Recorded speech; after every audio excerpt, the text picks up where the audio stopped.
القجع المغربي الوحيد اللي كيحلم بكاس افريقيا مع الركراكي، فمع كيدوزو الماتشات كيبان ان افكار وتكتيك وخطط الناخب الوطني مفروشه وما غايدير حتى وزه في الكان. ومن جهه اخرى مدرب كيربح ونجريو عليه نديرو ليه نفس طريقه اقاله خليلوزيتش خفا زربا قبل ما يوصل الكان ما يمكنش. فبزاف من الناس كيقولوا واخا كاين انتصارات ونتائج في الماتشات الاخيره وباينه في الماتش ديال تنزانيا ونتاهلوا للمره الثالثه تواليا، الا ان اللعب والمستوى ما مقنعش غالبيه المغاربه. الا كنا غنخسروا هاد الفلوس كامله على الرياضه والتيرانات اللي كيبنيو ننظموا ونخسروا العاقه في استقبال ناس من الكاف والفيفا ونصبروا على المعيشه على قبل هاد الفرقه بلاش. اما السر الركراكي كيبكي علينا في الندوه الصحفيه وقال ان ناس كتار ما باغينيش نبقى في المنتخب، ما عرفت علاش، واش هو حسد ولا شي حاجه اخرى. وزعما راه المنتخب المغربي الاول عربيا وافريقيا وديما رابحين بنتائج كبيره، زعما شنو بغيتو مازال؟ وفي عام كامل يلا خسرنا ماتش واحد، فما يقدرش شي مدرب اخر يدير الانجازات اللي دات انا مع الاسود. هادشي اللي قال. وفعلا اللي شاف الماتشات يقول عندنا هانز فليك ولا غوارديولا مع البارسا. ففي اخر 8 د الماتشات ما كاين غير طاقه مارش. زامبيا قادينها في 2-1، الكونغو 6-0، الكابون 4-1، ليسوتو 1-0،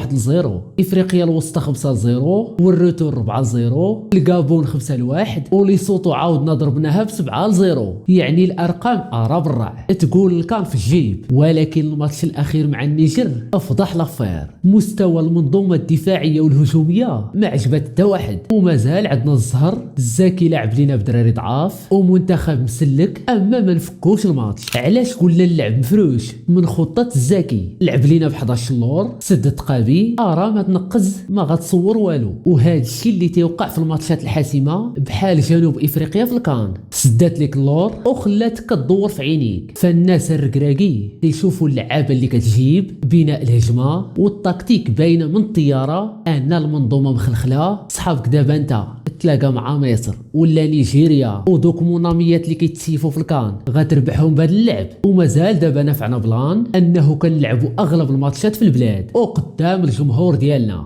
تخيلي طرا لك بحال الجزائر تلعب في الوحده النهار وانت صايم في الحراره والرطوبه، وعند بوتسوانا في ديك الحراره راه تشرب حتى الماء القاطع. وحتى الاحصائيات بينات الحقيقه التنقيط تاع اللعابه ماشي الطوب. بونوس 6.7، لياميق مسكين 6.8، امرابط 6.9، وناحي 6.5. تا هو مسكين كور عطي العور. مشات هي مات النحله اللي كان هز الوسط ونفاهم مع زياش. اما دابا المستوى غادي للفوندو. الزلزولي 6.6، وحتى الاخرين دياز، حكيمي، الخنوس، صباري، مزراوي، اقرد بن الصغير كلهم لاعبين في 7 وهذا الشيء مع فرقه متواضعه ما عرفت في التصنيف شي 125. منتخب ما عنده لا اساس لا راس. نقطه الضوء الوحيده عنده هي الناخب الوطني بادو الزكي. ولا فاند الفيلم ان الجمهور كيطلب تاني زياش وبوفالي يرجعوا، حيت الاجنحه اللي بنيو اللعب ويوصلوا كره لافون سونتر ما كاينينش. واكبر مشكل هو هاد لافون سونتر نيت. شي هداف اللي تقب الشبكه والو.